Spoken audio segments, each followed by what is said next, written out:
Hi, welcome to Sunny's Starlight. My name is Sunny and welcome to my channel. Before we start, I'd like to wish all the Indians around the world a belated happy Independence Day. I know I'm a little bit late, but I wanted to go and see the film Mission Mangal, which I saw today, unfortunately, a day or so late. But here's my review of the film. There's no science without experiments. Experiment नहीं करेंगे तो हमें अपने आप को scientist कहने का कोई अधिकार नहीं।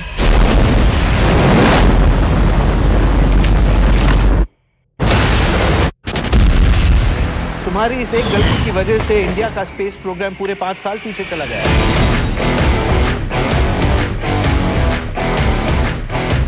अमेरिका ने मार्स के लिए नेवल लॉन्च अनाउंस किया। I'm happy for them. हम क्यों नहीं कर सकते sir? We should borrow from NASA's knowledge and build on it. हमारी हर समस्या की मरम्मत नासा से करवाने जाएंगे तो हम सत्यानाशा हो जाएंगे। तेल जब पूरी के लिए गर्म है तो उसको और गर्म नहीं करते, ऑफ करके गैस बचा के पूरियां तलते रहते हैं। इस होम साइंस की टेक्निक से हम लोग मार्स जाना चाहते हैं। You lost your mind? Sir, आज तक दुनिया में ऐसा एक भी देश नहीं है जो पहली ही कोशिश में मार्स तक पहुंच पाया। So they need a team fast. 3 साल की एक्सपीरियंस के लिए यहाँ नौकरी कर रही हूँ, उसके बाद उड़ जाऊंगी। नासा। शादी नहीं हो पा रही है। मंगल मंडा रहा है सर पे सर, और ये डिपार्टमेंट मंगल जाने की बात कर रहा है। तुझे स्पेस साइंटिस्ट बनना था, इसलिए मुझे 5 साल वेट करना पड़ा। अब नर्स का काम क्यों कर रही है? क्योंकि अब शादी जो हो गई तुमसे। ऐसे मुश्किल मिशन के लिए जवान खून चाहिए सर। चेहरे पे देखो क्या नूर है। रात को क्या च्यवनप्राश लगाते हो क्या? मैं भी। इतनी कॉम्प्लेक्स प्रोग्रामिंग की नहीं है अब तक। Isn't that exciting? पहली बार we're going to do it. अपने इंस्ट्रूमेंट्स कैसे फिट करेंगे? This is impossible sir. हमें एक एक्सपीरियंस टीम चाहिए और ये सब तो इसरो में मार्स जाने का एक्सपीरियंस किसके पास है? और तुम चाहते हो 800 करोड़, कहाँ से लाएंगे पैसा? It's impossible. इस ट्रैजेक्टरी में 850 किलो फ्यूल के साथ it's impossible। The chances of this mission succeeding is less than 1%. मुझे अभी पता नहीं है कि कैसे करेंगे, पर करेंगे सर। करना ही पड़ेगा सर।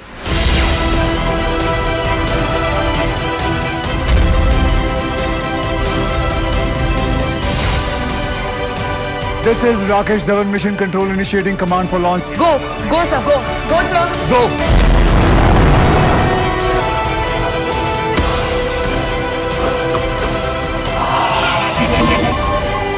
पूरी दुनिया से कहो copy that.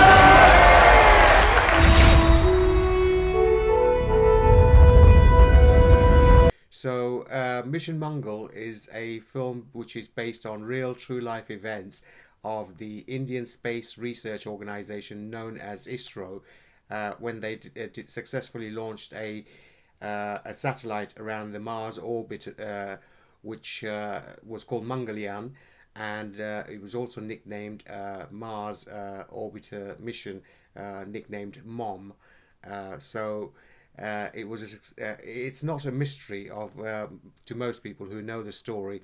So it's a story of an underdog in the space race. So we've got America, Russia, and China who've sort of attempted all of these, and India was the first one to actually launch it successfully in its first attempt.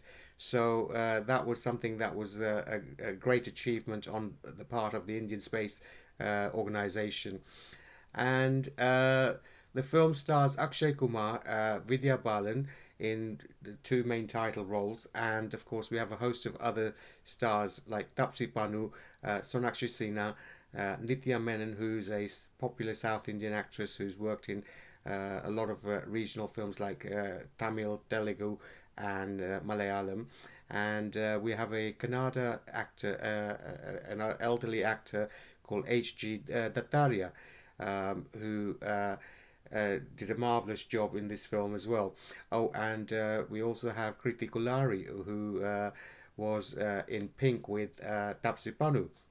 So these are the main characters, and of course, as you notice, that a lot of these characters were actually women, and that's to reflect the fact that in real life, the mission was actually manned, or should I say, womaned, by a lot of women.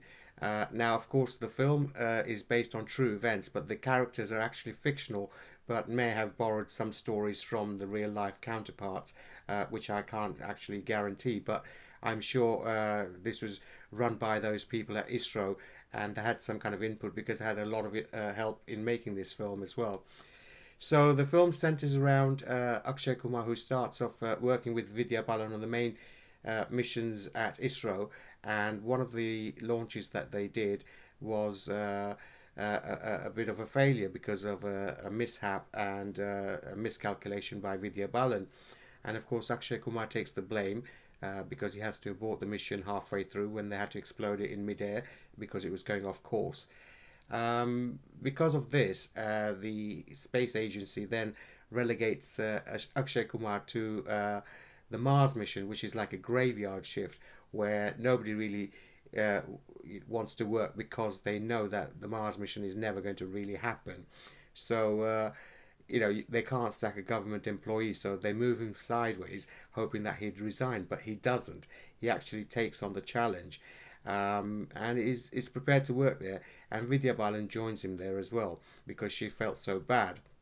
Now, in the beginning, Vidya Balan has a brainwave because she's at home and her maid is frying some puris, which are sort of like little breads. And in India, we have sort of like gas tanks for the cooking. So, of course, when the gas is running out, the maid shouts saying, "Look, I haven't finished frying all the puris and the gas is running out." So Vidya Balan promptly comes along and turns it off and says, "Right, the oil is still hot, so you can finish off frying those." And suddenly the idea comes to her that actually you could launch a rocket with not so much fuel and still sort of manage to get to Mars because you can still go with the trajectory with just sheer gravity. So she takes this idea to Akshay Kumar and puts it forward. They take it forward to the research heads, and they basically try to convince them that we can do this by orbiting Earth a few times and then sort of slingshotting it to Mars on its own sort of gravity pull and just firing occasional rockets to sort of propel it forward. So initially they're excited, but they can't get the funding. So what do? They decide that yes, okay, there is a second project that's going on at the time, which is, fun enough, the Chandrayaan 2, which was a couple of weeks ago launched to go to the south side of the moon for the first time. So they took some of the money, the funding, which is roughly about 400 crores, and decided to go with that. And of course, halfway through, the costs are rising, and they said, well, we need all these thrusters and things like that. That's going to take it way over budget. So another bright idea was that Chandrayaan 2 was delayed, so why don't we just take those parts, because they're going to waste, and use those instead. So they could actually launch really early, because you have to catch Mars at the right time when it's nearest to Earth, so you can get there quicker. But if not, you have to wait 2 years for it to come around again, and you've got that window of opportunity. So in 2014, this project was launched, and it was called the Mangalyaan, or nicknamed MOM, which stands for Mars Orbital Mission. So this is the crux of the story, and suddenly when Akshay is moved sideways, there's a recently returned NASA Indian scientist played by Dilip Dahil called Rupert, who comes over and takes over his main projects. And of course, Akshay asks for all the best people to come and work on his Mars mission once it's approved. And of course, Dilip Dahil or Rupert decides, well, you know what, I'm not going to give you the best people, I'm just going to give you their understudies or their minions. And so he sends these sort of novices who actually then go and join Akshay's team, which are the people that I mentioned earlier on, like Tapsee and Sonakshi and Nithya and Kriti, Kulhari. So all these people sort of join his team. These people also have their own little backstories of how they got started, where they are in life. You know, but the film really sort of concentrates mainly on Akshay and Vidya Balan. Akshay's story is that he's such a devoted scientist that he actually hasn't had time to marry or fall in love or have kids or anything like that, and he's dedicated most of his or all of his life to being a scientist and working for the space agency. Vidya Balan, on the other hand, has this. She's a female scientist who has this dream of conquering space and coming up with bright ideas. And she's married and she has two teenage kids, a son and a daughter.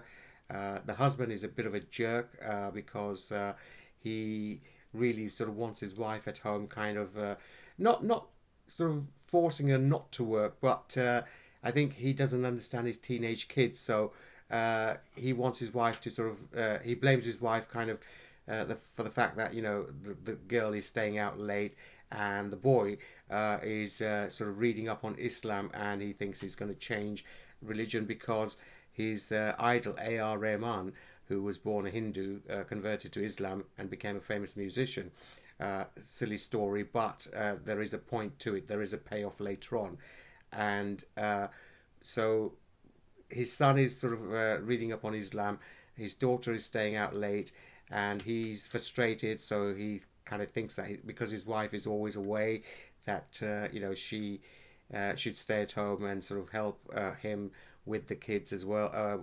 With the kids, and Vidya Balan is a superwoman because she really can juggle lots of balls, because she not only is she a brilliant scientist, but she's also a housewife who does all her chores and things like that, and also she knows her kids pretty well, and she understands them really well. So you know, whenever the husband sort of complains about the kids, Vidya is there to pick up the pieces, and she knows the kids. The kids respect her because she's such a brilliant sort of scientist and a superwoman, and they relate to their mum much, much more. The payoff, as I said, about the son sort of wanting to convert to Islam, Vidya Balan says to him later on somewhere in the film, where she's saying, listen, you know, you can emulate A.R. Rahman, but he was the original, so, you know, don't try and copy people to get somewhere. Be your own individual self. Don't look at the power and not the picture. That was a very profound line. I mean, there were some great lines in this film, especially by Vidya Balan, and very sort of comical lines by Akshay Kumar as well, and some really nice quirky bits with him. So, you know, those were the two main sort of characters. The rest had their bit roles, and they did really well in what they had. Obviously, with the huge star cast like this, you can't devote sort of equal time to them all. But I think they managed to capture a portion of each person's story quite nicely and briefly. So we had Nithya Menon, who's trying to get pregnant, and she has to have IVF treatment, and you know, she has a baby during the project. We have Kriti Kulhari, who's a divorcee Muslim, and she can't get a place to rent because she's a divorced woman and she's a Muslim. So you know, for some reason, obviously there's that sort of stigma attached to her that she's a divorced woman. And also we have Tapsee Pannu, who's actually a scientist who's married to a soldier who's injured and has to be brought home, and so she starts looking after him. And we have Sherman Joshi, who is a virgin and believes in astrology, and of course in Indian astrology,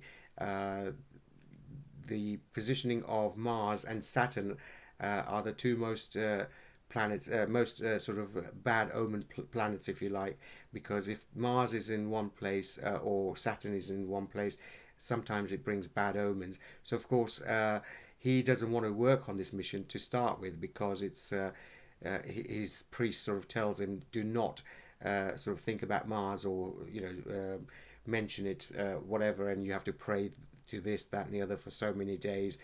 And so of course Mars is actually sometimes known as a bad omen, so you know, but not all the time. And then, of course, we have the elderly gentleman played by H.D. Dattaria, who is actually coming up to retirement in 2 years or so. But he decides to stay on because obviously he wants his benefits and his pension and things like that. So he comes on board as well. And we have Sonakshi Sinha, who is an orphan who plays. She's an orphan, and basically she's quite a promiscuous or a liberated woman, should I say? And she's a sexually active being, which is there's nothing wrong with that. So we have all types of different women, different characters, different shades of characters, and I think the film shows a lot of kind of tolerance and kind of sexual equality, gender equality, religious tolerance. So they touch on these subjects quite nicely. A lot of people may feel that that's not the case, but if you look deep enough, there's always a payoff where there are some lines of dialogue which actually pay off these, and they actually resonate what I've just said, because they're trying to show that no, it's not a case of like women are chattel and they're sort of chained to the kitchen sink or to the gas stove. These people are very much steeped in Indian culture, and they have the same morals, the religious beliefs. So we have Vidya Balan, who's a great scientist, but she's constantly praying. She believes in God, and even when the rocket's taking off, she's sort of praying, and says to Akshay Kumar at one point, please pray as well. And he says, I only pray to science, because he's kind of a non sort of believer in that sort of thing. But she's also a housewife, a mother, so the interesting thing was, I mean, I put this question to some people coming out of the cinema, where, let me tell you, the experience of watching this film with these people was just incredible, because I heard a lot of sort of cheering and clapping and whooping. And I think, I was expecting a lot more sort of patriotic, nationalistic jingoism. But in fact, I found it a lot more palatable, because it wasn't as over the top. We didn't have double dosage of all of that national patriotism about India. I mean, if you think about it, any country who's in this kind of situation where they're trying to race to space or whatever, I mean, I'm sure if it was set in NASA, they're probably saying the same kind of thing, which is saying, go America, we've got to beat the Russians, we've got to beat the Chinese, we've got to get there first. So that's the kind of national pride that was injected in this movie, where they're just saying, listen, we're Indians, we're going to do it our way, we're not going to copy NASA. Let's be the first, let's do it our way, let's do it better. And that was it. I mean, you didn't get the sort of, you weren't spoon-fed or force-fed the nationalistic jingoism and the patriotism. So what you felt was, even though that this is a underdog story, because it's real, you know what the outcome is, you know what the predictability is of this film, but you actually just feel like, it had you engaged all the way through, and you just felt like this swelling in your heart of, be it pride or the story of the underdog. And I think what helped immensely was the fact that the music in the background was just so great. I mean, it was just swelling, and it was just perfect background score. So it kept going all the way through. And at first I noticed it, but then I didn't notice it. It just became part of the movie.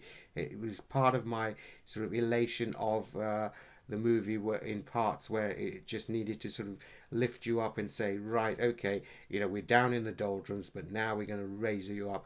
So, the musical score did actually help very much. What I did find a little, I mean, they've taken some cinematic liberties, obviously, just to sort of make it a little bit more palatable for the Indian audiences to understand, and also to give it a little bit more of a dramatic and emotional flair. So we have things like where, they all sort of start cleaning up and painting their offices, because it was a sort of a graveyard, basically. And, I mean, I don't think that would be the case, but, it just shows that they were bonding, It was a little bit more dramatic, over the top. They were singing and dancing and holding brooms and sort of sweeping up and painting. Uh, okay, I can live with that. But I'm sure that they didn't have to do that. They also didn't have to show the scene where they were in a metro going home after a few drinks, and suddenly, two guys sort of start pushing a drunk Akshay Kumar, and suddenly the women jump in, and so it was a bit of a role reversal where the women actually, rather than being victims, suddenly come together, and they fight off these two guys who they chase off in the end. So again, that was something, a little bit over the top, but again, it kind of showed the equality, if you like, that women don't need to necessarily be taken care of; they can take care of themselves, and various things like that, where you know they had to stretch the imagination slightly, and to make it a little bit more sort of emotional, a little bit more entertaining. And I think, overall the film, because of that, I just found it entertaining. It was gripping all the way through, even though you know the story. So little bits like that, which throw a little curveball, just gives you something to sort of say, okay, well, I didn't expect that. But also, what was great about this movie was that there were some really, really funny laugh-out moments, and there was nice comedy, which was very, very well done. So we had sort of Akshay Kumar singing Hindi songs, which were very apt to the situation, or he'd mumble something under his breath. Vidya Balan would say something. So there were some really good sort of one-liners, which I can't think of at the moment, but I found myself laughing quite a lot, as well as the audience as well. So just going back to the audience reaction when they were coming out, there was some controversy before the film was released, where because of the trailers, a lot of people were saying, well, why are women being shown sort of doing household chores and things like that? Well, that was part of the movie, and it's part of the culture and the roots of Indian women. It's always the case. Like, we're always saying, why can't women have careers? Outside of the home.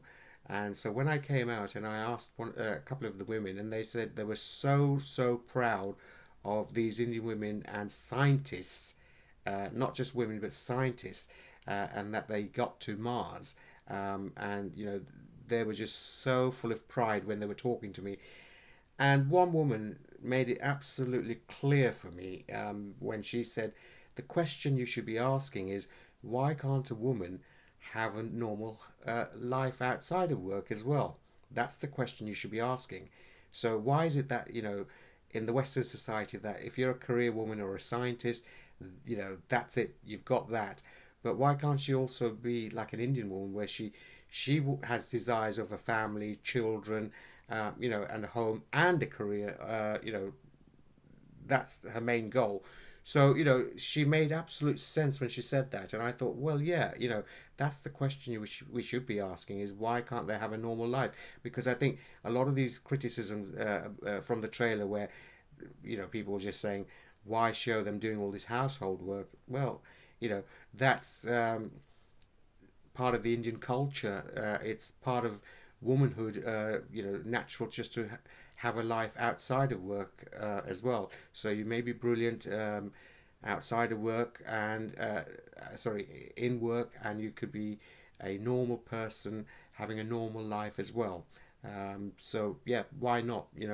And I've always said that women are the brainier of the sexes, and this kind of proved it, because the real life counterparts were exactly the same as his fictional characters, because the project was led by these people.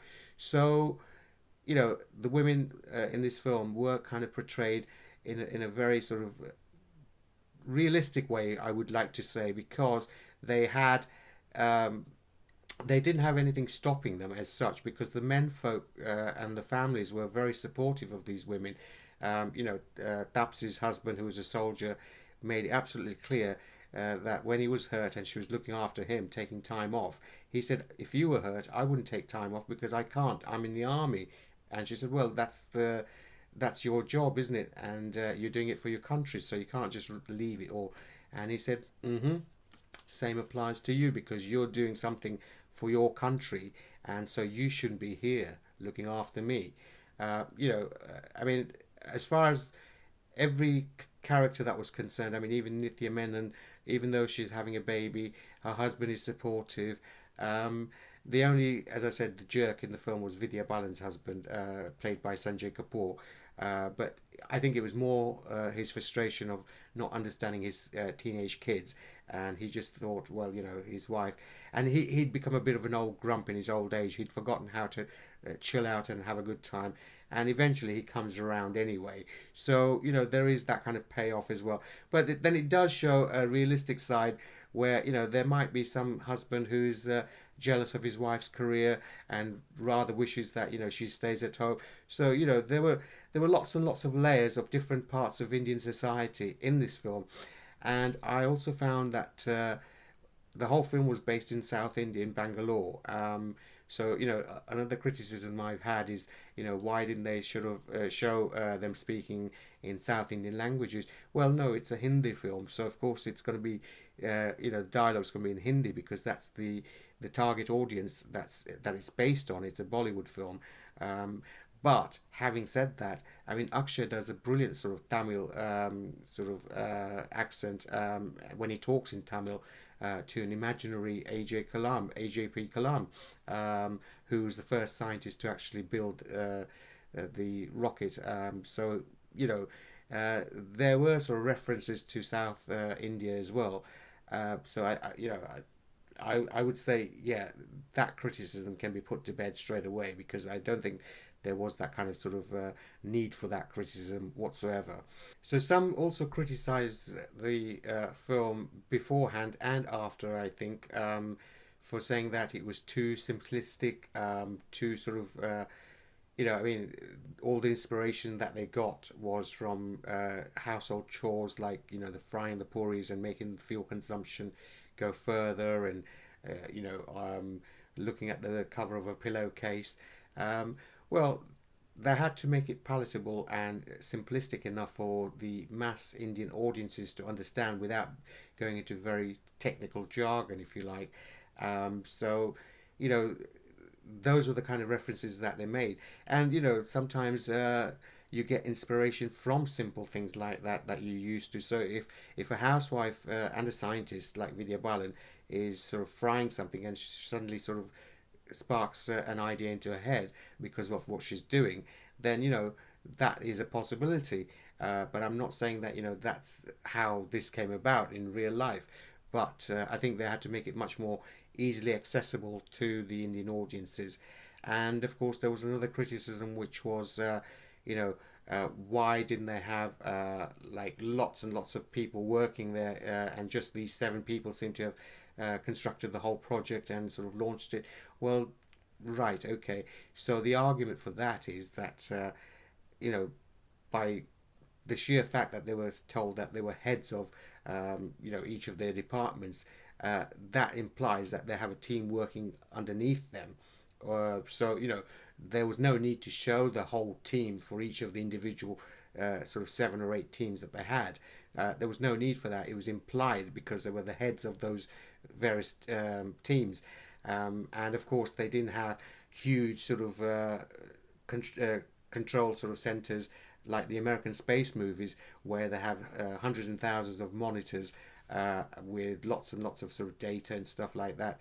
I mean, they did show another room somewhere where they were also, when they were launching, which was not part of their room. So, it's like being done in Houston and in Florida, that kind of thing. So, of course, through sort of constraints of maybe budget, or maybe just, by sort of implying it, you don't have to show all those hundreds of monitors or hundreds of people. But it did say that, there were 17,000 people who were credited for this actual mission. So that there are lots of people, but you don't have to show it in the film as such. It doesn't have to be that grand. You don't have to show even hundreds of people in it. So I think there was sort of making it much more accessible and much more relatable by just bringing the scale down for the number of people, and just sort of concentrating on them and the actual team that was responsible for various areas. Now, looking at all of this, I mean, obviously Akshay Kumar is a seasoned actor, and he actually, as I said, he was not over the top. He was much more sort of pleasant and so funny, and he didn't hog the limelight. He didn't hog the film as I would have expected him to, because I thought, well, you have lots and lots of women, but you're going to be helming this sort of, and it's all going to be based on Akshay. No, I was wrong, because Akshay was part of the ensemble, and he played his part. And in fact, at one point, he disappears for about half an hour, leaving Vidya in charge, where she then sort of motivates the whole team and takes over for about half an hour, and then he re-enters again. So that there was that aspect of Akshay which I quite liked, and I mean, this was a different role for him, and it was much more, I wouldn't say subdued, but it was much more grounded than anything else, and a lot more relatable than the over-the-top sort of things that you see him performing. Yeah, there were some screaming and shouting moments, but then there were almost there was a calm. I mean, there was only one place where he actually sort of lost it, but then he sort of apologizes, which was a very nice thing to a touch to add. So there were little sort of payoffs that you could see, that yeah, okay, they do something, they take cinematic liberties, but they're trying to bring it back again, and make it a little bit more realistic as well. I mean, you're not going to get a realistic film out of this at all. It is an entertainer at the end of the day. You have to make it entertaining. And I've seen far worse films, even from Hollywood, regarding space and stuff like that. So, as I said, it kept me interested all the way through. I was never bored, because even though I knew the story, it was the unexpected, sort of the punchlines, the dialogue. There were some great lines of dialogue, very sort of eye-opening and very sort of profound dialogues. There were some funny dialogues. There were some funny scenes. It had a lot of humor in it. And overall, I mean, I really enjoyed it. I've got to say, so Akshay was good, but the scene stealer and the whole movie belongs to Vidya Balan. Now, she was fantastic. I mean, she was probably the most layered of all the characters, because she had so many facets to her. Being a scientist, being a housewife, being in charge of the team, looking after her kids, understanding her kids, explaining things to everybody, be it her kids, her husband, or her team. I mean, she really gives a huge performance, and she walks away with all the sort of glory and accolades in this film. But truly, it was an ensemble piece. There were lots and lots of characters, as I said. So I thoroughly enjoyed it. I would say that go and see it. I would probably say you won't be disappointed. There are some people, critics, who will sort of say, yes, all the absurdity, or this was dumb, or that was dumb. But you've got to understand the Indian culture, the Indian mentality, and if you've sort of studied Indian cinema, or the Indian culture, then you know that yes, where it comes from, in terms of some of the situations. Obviously, the Indian cinematic universe, where how things are portrayed for the Indian public, and how to make it palatable for them. So overall, I have no complaints about this film. I found it thoroughly enjoyable. It was a really sort of proud moment for the audience that was with me. They really came out sort of elated. They couldn't stop singing their praises when I was talking to them. I just wish I'd filmed them, because I didn't have enough battery in my phone, so I couldn't film them. But they all stopped and talked to me when they found out I do these reviews, and they were so genuinely happy with what they've seen, and you could just see their chest was sort of like out, and so proud. The women were just so ecstatic, because to see Indian women achieve something huge like this. So go and see it. It's a thoroughly enjoyable, entertaining film. Something that I would recommend that you could go and see in the cinema. Oh, technically brilliant. I mean, the shots of the rocket launches and in space, the CGI was really, really good. I mean, it was not your typical sort of Indian film CGI. This was really, really good. So I would say top marks for all the visuals. The cinematography was great as well. Um, some of the lighting was brilliant because when they were relegated to the Mars mission building, fun enough, it was almost like a red room, just like the planet Mars. And Akshay walks in and he finds a little sort of clay pot with some water trickling and a cat sort of coming in through a window, and he says, yes, there's water on Mars and there's life on Mars. So little sort of comedic lines like that. Yeah, technically I think it was really good as well, because I half expected some of the CGI stuff to sort of really let it down, but no, really, really good. The sound design was good, and also the framing of some of the shots was brilliant as well. So on the whole, I really recommend this film. Go and see it at the cinemas. You'll thoroughly enjoy it. You'll know the story of the underdog. You'll be cheering it on, and even though whatever I've said, you'll still find some really sort of unexpected things to watch and to enjoy in the film. So I haven't really given any spoilers that you don't really know. I've just answered some of the criticisms that I've heard of from a lot of people on social media. So I hope I've addressed those. Don't listen to any of those people. Go and make up your own minds. If you don't like it, you don't like it. Leave your comments. Let me know what you thought of the film, and whether you agree with me or not, whether you like the film or not, who you thought was the best in the film. Anything you want to talk about, just leave it down in the comments. Just be nice, that's all. So that's all for now. Please like, share and subscribe, and tell all your friends about me, and hopefully see you soon, and take care. Bye bye.